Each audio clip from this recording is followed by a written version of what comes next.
अमरनाथ धाम से जुड़ी शिव पार्वती कथा। बहुत समय पहले हिमालय के ऊंचे पहाड़ों में भगवान शिव और देवी पार्वती का निवास था। एक दिन देवी पार्वती ने महादेव से एक बहुत गूढ़ सवाल पूछा, जो उनके मन में बहुत समय से चल रहा था।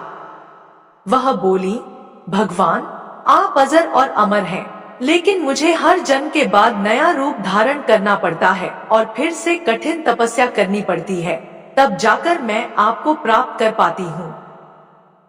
जब मुझे आपको प्राप्त करना है, तो क्यों मुझे इतनी कठिन परीक्षा से गुजरना पड़ता है? आपके गले में पड़ी नरमुंडों की माला और अमर होने के रहस्य क्या है? महादेव को यह सवाल सुनकर पहले तो चुप रहना उचित लगा, क्योंकि यह एक बहुत गूढ़ रहस्य था जो उन्होंने कभी किसी से नहीं साझा किया था। परंतु पार्वती की जिज्ञासा को देखते हुए शिव ने उसकी बातों का जवाब देना शुरू किया, क्योंकि पत्नी के आग्रह के आगे उनका हठ नहीं टिक सका। यह उत्तर एक अद्भुत कथा के रूप में सामने आया, जिसे लोग बाद में अमर कथा के रूप में जानते हैं। अमरनाथ गुफा की ओर यात्रा। भगवान शिव ने देवी पार्वती को समझाया कि वह अमर क्यों है।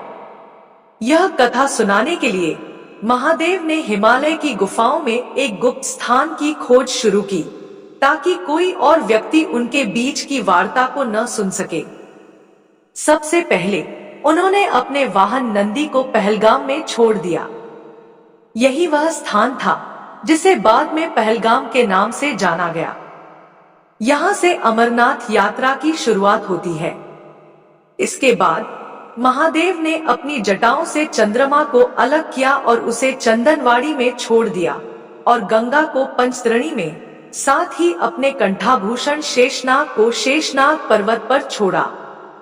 इस तरह प्रत्येक स्थान ने अपना एक नाम प्राप्त किया, जैसे शेषनाग घाटी। आगे बढ़ते हुए महादेव ने गणेश जी को गणेश टॉप पर छोड़ा और फिर पिस्सू घाटी में पिस्सू कीड़ों को छोड़ दिया। इस प्रकार महादेव ने जीवन के पांचों तत्वों को अपने से अलग कर दिया और अंत में देवी पार्वती के साथ एक गुफा में प्रवेश किया।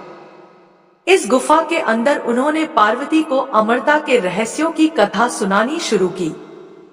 शिव पार्वती की अमर कथा।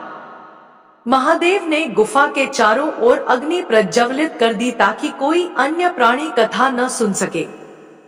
वे पार्वती को जीवन के गूढ़ रहस्यों के बारे में बता रहे थे, लेकिन अचानक देवी पार्वती को नींद आ गई। वह सो गई और महादेव को इसका एहसास नहीं हुआ। महादेव अपनी कथा सुनाते रहे और उस समय दो सफेद कबूतर गुफा में प्रवेश कर गए और चुपचाप कथा सुनने लगे। कबूतर बीच बीच में गूंगों की आवाज निकाल रहे थे, जिससे महादेव को ऐसा प्रतीत हुआ कि पार्वती बीच बीच में हुंकार भर रही है, जबकि वह सो रही थी। कथा समाप्त होने पर महादेव ने देखा कि देवी पार्वती तो सो रही है, फिर यह कथा सुन कौन रहा था? उनकी नजर उन दो कबूतरों पर पड़ी जो अब अमर हो चुके थे। महादेव ने देखा कि वे कबूतर अमर हो गए थे और यह गुफा अब उनकी अमरता की गवाह बन चुकी थी। कबूतरों की अमरता। कबूतरों ने महादेव से कहा, भगवान, हम दोनों ने आपकी अमर कथा सुनी है। यदि आप हमें मार देंगे तो यह कथा झूठी हो जाएगी। कृपया हमें पथ दिखाएं। महादेव ने उन कबूतरों को आशीर्वाद दिया कि वे सदैव इस स्थान पर शिव और पार्वती के प्रतीक के रूप में निवास करेंगे। इस प्रकार वह कबूतर का जोड़ा अमर हो गया और इस गुफा को अमरनाथ के नाम से जाना जाने लगा। अमरनाथ गुफा के चमत्कार। मान्यता है कि आज भी इस गुफा में श्रद्धालु उन दो कबूतरों के दर्शन करते हैं। यह गुफा शिव की महिमा और अमरत्व का प्रतीक बन गई है। यहाँ पर बर्फ से बने शिवलिंग का दर्शन होता है, जो खासकर शिव पूजा के दिनों में अपने आकार में अद्भुत बदलाव दिखाता है। इस बर्फ के शिवलिंग को देखकर भक्तों को यह विश्वास होता है कि शिव और पार्वती का आशीर्वाद हमेशा उनके साथ है। इसके अलावा यहाँ बर्फ से बनी पार्वती और गणेश जी की मूर्तियां भी देखी जा सकती हैं, जो इस स्थान की दिव्यता को और बढ़ाती है। अमरनाथ यात्रा में हर साल लाखों श्रद्धालु शामिल होते हैं और सैकड़ों किलोमीटर की कठिन यात्रा करके इस पवित्र गुफा तक पहुंचते हैं, क्योंकि यह स्थान न केवल एक तीर्थ स्थल है, बल्कि यहाँ की गूढ़ कथा और दिव्यता उन्हें आत्मिक शांति और अमरत्व के मार्ग की ओर प्रेरित करती है।